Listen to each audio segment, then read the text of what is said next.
Good morning, student. Now we are going to discuss about the new topic, rules of assigning oxidation number. As I already mentioned, बेटा इनमें जब हम rules की बात करेंगे, rules for assigning oxidation number, इसका assignment मैं already आपको सेंड कर चुका हूँ। तो हमें कंपाउंड्स दिए हुए होंगे और उनमें ऑक्सीडेशन स्टेट को आइडेंटिफाई करना होगा। ये थोड़ा डिफ़िकल्ट टॉपिक नहीं है, पर थोड़ा ध्यान से आपको देखना है। जैसे सबसे पहला पॉइंट आएगा आपका कि अगर कोई भी एलिमेंट है और उसकी ऑक्सीडेशन स्टेट हमें निकालनी है और वो अपनी एलिमेंटल फॉर्म में है, तो उसकी ऑक्सीडेशन स्टेट किसी भी एलिमेंट की उसकी ऑक्सीडेशन स्टेट को अगर हम एलिमेंटल फॉर्म में देखेंगे तो you have to remember that it will be zero. The oxidation number of all the atom of different element in their respective elementary state or allotropic form is taken to be zero. Like मैं आपको बताऊंगा, जैसे N2, Cl2, H2, He, P4, S8, O2, O3, ये जो element है, जैसे nitrogen है, nitrogen हमेशा डायटोमिक फॉर्म में मिलता है। O3, O2 और O3 तीनों की फॉर्म में मिल जाता है। ऑक्सीजन, हीलियम मोनोएटोमिक फॉर्म में मिलता है। फॉस्फोरस P4 की फॉर्म में, सल्फर हमेशा S8। तो आप जब इन एलिमेंट को देखोगे इस फॉर्म में, तो इनकी जो ऑक्सीडेशन स्टेट होगी वो क्या होगी बेटा? जीरो।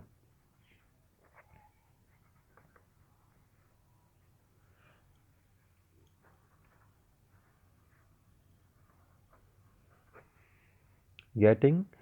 अब अगर बात करी जाए, डायमंड है, ग्रेफाइट है, इनकी भी ऑक्सीडेशन स्टेट क्या होगी? जीरो। Br2NaFeAg। अब ये अपनी एलिमेंटल फॉर्म में अगर हैं तो इनकी ऑक्सीडेशन स्टेट हमेशा जीरो होगी।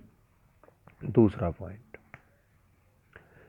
पॉइंट में बात करी जाती है कि अगर कोई मोनोएटोमिक आयन है, मोनोएटोमिक का मतलब जैसे Na, और उस पे एक प्लस लगा हुआ है, तो जो उसके ऊपर प्लस लगा हुआ है it will be the oxidation state for that element. अगर कोई और मोनोएटोमिक एलिमेंट है और उसके ऊपर +2 लगा हुआ है तो यही इसकी ऑक्सीडेशन स्टेट होगी। जैसे Al है, Al पे +3 लगा हुआ है तो यही इसकी ऑक्सीडेशन स्टेट होगी। किसी के ऊपर माइनस भी हो सकता है, जैसे Cl-, तो इसकी ऑक्सीडेशन स्टेट -1 होगी। N3-, तो इसकी ऑक्सीडेशन स्टेट -3 होगी। आगे ऑक्सीडेशन स्टेट की अगर बात करें हाइड्रोजन की ऑक्सीडेशन स्टेट आपको पता है +1 भी होती है और -1 भी होती है। तो आपको कैसे ध्यान रखना है? हाइड्रोजन जब किसी मेटल के साथ रिएक्ट करेगा, when hydrogen combine with a metal then it would be -1। अगर हाइड्रोजन ने किसी मेटल के साथ कंबाइन किया है, जैसे लाइक LiH, तो इसके ऊपर -1 चार्ज होता है। अगर इसने किसी नॉन मेटल के साथ रिएक्ट किया है, जैसे HCl, तो इसके ऊपर +1 होता है। बेटा समझ में आ गई बात? अगर हाइड्रोजन ने किसी मेटल के साथ या नॉन मेटल के साथ किया है तो आपको वहां डिपेंड करता है ये कंबाइन किसके साथ कर रहा है। फोर्थ पॉइंट की अगर बात करते हैं तो oxidation number of oxygen is -2। Oxygen की बात करते हैं हम। ऑक्सीजन पे जो चार्ज होता है, जो ऑक्सीडेशन स्टेट होती है वो -2 होती है। लेकिन कब होती है -2? -1 भी होती है, +2 भी होती है, +1 भी होती है। तो अब ये ऑक्सीडेशन स्टेट आपको ध्यान रखनी पड़ेंगी, आपको ऑक्सीजन कंफ्यूज करेगा। ऑक्सीजन की ऑक्सीडेशन स्टेट -2 होगी मोस्टली सभी कंपाउंड में एक्सेप्ट परऑक्साइड। परऑक्साइड्स को अगर हम छोड़ दें, परऑक्साइड होते हैं जैसे H2O2, ठीक है, BaO2। परऑक्साइड को अगर हम छोड़ दें तो यहां पर जो ऑक्सीडेशन स्टेट होगी, यहां तो होती है परऑक्साइड -1, और बाकी सभी कंपाउंड में क्या होती है परऑक्साइड को छोड़कर? -2। लेकिन कुछ ऐसे कंपाउंड हैं जिनमें हम ये भी कह सकते हैं, जैसे OF2, O2F2, जिनमें ऑक्सीजन के ऊपर प्लस की ऑक्सीडेशन स्टेट रहती है। वो फंडा क्या है? अब ये फंडा है बेटा इलेक्ट्रोनेगेटिविटी का। अगर किसी कंपाउंड के अंदर दो एलिमेंट मोर इलेक्ट्रोनेगेटिव आपस में कंबाइन कर रहे हैं, तो जिसकी इलेक्ट्रोनेगेटिविटी उन दोनों में ज़्यादा है उस पर माइनस का चार्ज, और जिस पे इलेक्ट्रोनेगेटिविटी कम है उस पर प्लस का चार्ज आता है। पांचवें पॉइंट की अगर बात करी जाए तो अगर हम देखें, कुछ कंपाउंड ऐसे बने हुए होते हैं जिनमें मेटल भी है और नॉन मेटल भी। तो मेटल पे हमेशा पॉजिटिव चार्ज आएगा और नॉन मेटल पे हमेशा नेगेटिव चार्ज आएगा। मेटल्स बॉन्ड बनाए हुए हैं नॉन मेटल के साथ, तो मेटल्स पे क्या आएगा बेटा? हमेशा पॉजिटिव चार्ज, और नॉन मेटल पे नेगेटिव। ठीक है, भले ही कैसा भी एग्जाम्पल आ जाए, कोई भी एग्जाम्पल आ जाए, इससे दूर नहीं जाना है। जैसे सारे के सारे अगर अल्कली मेटल की बात करें तो +1 होता है, अल्कलाइन अर्थ मेटल की बात करें तो +2 होता है, हेलोजन की बात करें तो सभी पे -1 होता है। ठीक है ना। आगे 6 पॉइंट है, in the compound which are formed by the union of different element or more electronegative atom will have the negative oxidation state, whereas less electronegative atom has a positive oxidation state। मान लो कि अगर हमारे पास bond बना हुआ है, एक उसमें more electronegative है, वो तो एक्सेप्शनल में आया था ऑक्साइड वाला, तो एक लेस इलेक्ट्रोनेगेटिव है, एक मोर इलेक्ट्रोनेगेटिव है। तो मोर इलेक्ट्रोनेगेटिव पे कैसा चार्ज होगा? हमेशा माइनस वाला, और लेस इलेक्ट्रोनेगेटिव पे हमेशा क्या चार्ज होगा? पॉजिटिव। इसके बाद जो इम्पोर्टेंट पॉइंट है वो है सेवेंथ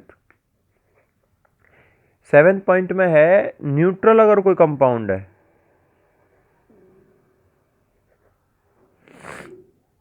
न्यूट्रल कंपाउंड बोले तो जैसे NaCl न्यूट्रल है। अब अगर न्यूट्रल कंपाउंड की बात करें तो जो इसमें प्लस वाले और माइनस वाले होंगे ना, बराबर होंगे। इनमें जो इसका सम आएगा ऑक्सीडेशन स्टेट, जैसे इस पे +1 इस पे -1, तो क्या आएगा? 0।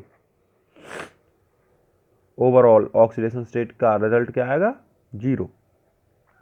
और अगर 8वें पॉइंट की बात करी जाए तो कम्प्लेक्स अगर कोई आ जाए आपके पास, ये तो कंपाउंड था, कम्प्लेक्स अगर बात करता है तो sum of the oxidation number of all the atom in the ion is equal to the charge on it. For example, जैसे मेरे पास ये है,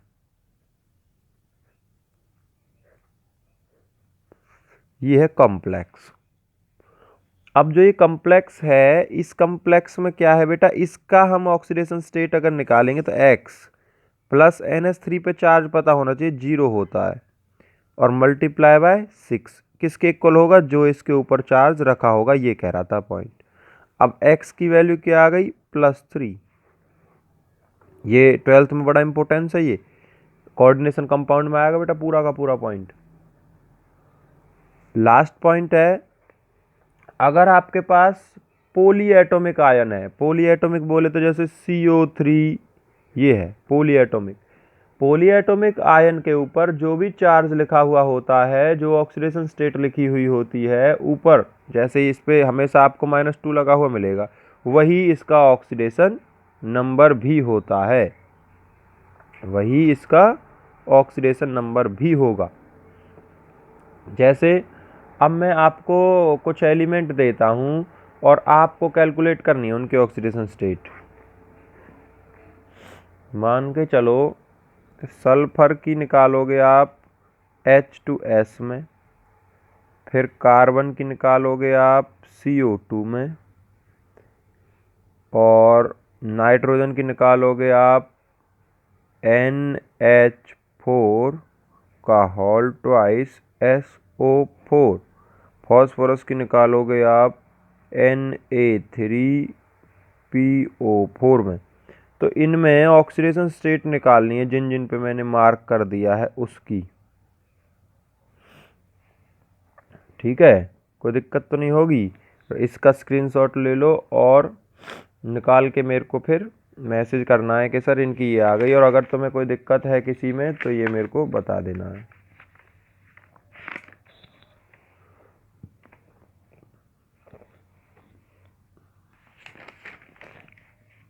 ये एक्सरसाइज पूरी कर लेना बेटा आप। जैसे यहाँ पर मैं 2-4 एग्जाम्पल और दे देता हूँ। H3P2O7 में भी फॉस्फोरस की ऑक्सीजन स्टेट निकालनी है। Cr2O7 2- में भी Cr की ऑक्सीडेशन स्टेट निकालनी है आपको। और